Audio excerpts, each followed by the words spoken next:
Welcome back to Vismayam news 24. இன்றைய நாளுக்கான குவைத்தின் செய்திகளை பார்க்கலாம். செய்திகளுக்குள் செல்ல முன் எமது சேனலை சப்ஸ்கிரைப் செய்து கூடவே நோட்டிஃபிகேஷனையும் ஆன் செய்து வைத்துக் கொள்ளுங்கள். நாங்கள் பதிவிடும் வீடியோக்களை தவறாமல் பார்க்க முடியும்.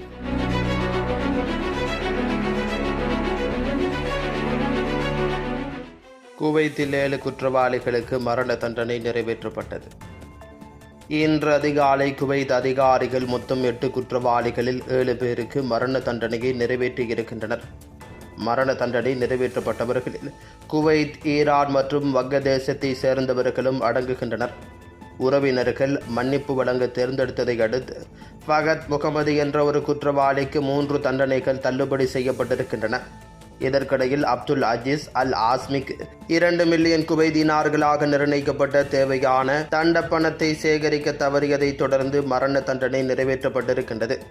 குவைத் சட்டம் மற்றும் பரிந்துரைக்கப்பட்ட சட்ட நடைமுறைகளின்படி மரண தண்டனைகள் நிறைவேற்றப்பட்டதாக அதிகாரிகள் மீண்டும் உறுதிப்படுத்தியிருக்கின்றனர்.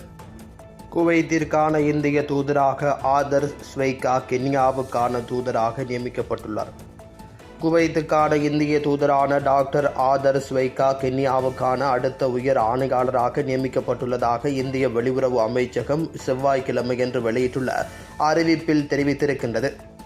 கடந்த 2 ஆண்டுகளுக்கு மேலாக குவைத்துக்கான இந்திய தூதராக பணியாற்றும் ஆதர் ஸ்வைகா பொருளாதாரம், வர்த்தகம், கல்வி மற்றும் சுகாதாரம் ஆகிய துறைகளில் இந்தியாவுக்கும் குவைத்துக்கும் இடையிலான இருதரப்பு உறவுகளை மேம்படுத்துவதில் முக்கிய பங்கு வகித்துள்ளார்.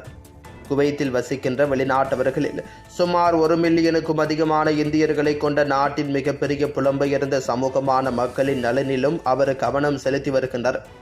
2 தசாப்தங்களுக்கும் மேலாக இராஜதந்திர அனுபவத்துடன் அவர் பிரான்ஸ், அமெரிக்கா மற்றும் பங்களாதேஷில் உள்ள இந்திய தூதரகங்களிலும் புது தில்லியில் உள்ள வெளியுறவு அமைச்சகத்திலும் உயர் பதவிகளில் பணியாற்றியிருக்கிறார். முதலீடு மற்றும் பொருளாதார சீர்திருத்தங்களை ஊக்குவிப்பதில் அவர் ஆற்றிய பணிகள் பல பாராட்டுகளை பெற்றிருக்கின்றது. நைரோபியில் அவர் நியமித்திருப்பது இந்தியா கென்யா உறவுகளை மேலும் வலுப்படுத்தும் என்று எதிர்பார்க்கப்பட்டிருக்கின்றது. குவைத்துக்கான அடுத்த புதிய இந்திய தூதர் விரைவில் நியமிக்கப்படுவார் என்று எதிர்பார்க்கப்படுகின்றது. புதிய குழந்தைகள் பிறப்பதாயின் 3000 குவைத் தீனார்கள். குழந்தையின் உரிமைகள் தொடர்பான சட்ட எண் 21/2015 சில விதிகளை திருத்தும் வரைவு ஆணை சட்டத்திற்கு அமைச்சர்கள் குழு ஒப்புதல் அளித்திருக்கின்றது. இந்த திருத்தம் தேசிய அடையாளம் தொடர்பான உத்தரவாதங்களை உறுதிப்படுத்துவதையும் புதிதாக பிறந்த குழந்தைகளுக்கான அதிகாரப்பூர்வ ஆவணங்களை பெறுவதில் சில பெற்றோரின் வெத்தனத்தை நிறுத்துவதையும் நோக்கமாக கொண்டிருக்கின்றது. முதல் துணை பிரதமரும் உள்துறை அமைச்சருமான ஷேக் ஃபகத் யூசுப் சவுத் அல் சபா இந்த திருத்தத்தை முன்மொழிந்திருக்கின்றார். இது சட்டத்தில் 17 BIS மற்றும் 81 BIS பிரிவுகளை சேர்க்க வேண்டும் என்று விதிக்கிறது. 2 கட்டுரைகளை கொண்ட வரைவு ஆணை சட்டத்தின் நகலை செய்தித்தாள் பெற்றிருக்கின்றது. முதலாவது 17 BS மற்றும் 81 BIS என எண்ணிடப்பட்ட 2 புதிய பிரிவுகள் சட்ட எண் 21/2015 பின்வருமாறு சேர்க்கப்பட வேண்டும் என்று குறிப்பிடுகின்றது. பிரிவு 17 BIS ஒவ்வொரு குவைத் தந்தை அல்லது சட்டப்பூர்வ பாதுகாவலரும் பிறந்த தேதியிலிருந்து 60 நாட்களுக்குள் தேவையான ஆவணங்களுடன் புதிதாக பிறந்த குழந்தையை தந்தையின் தேசிய கோப்பில் சேர்க்க விண்ணப்பிக்க வேண்டும்.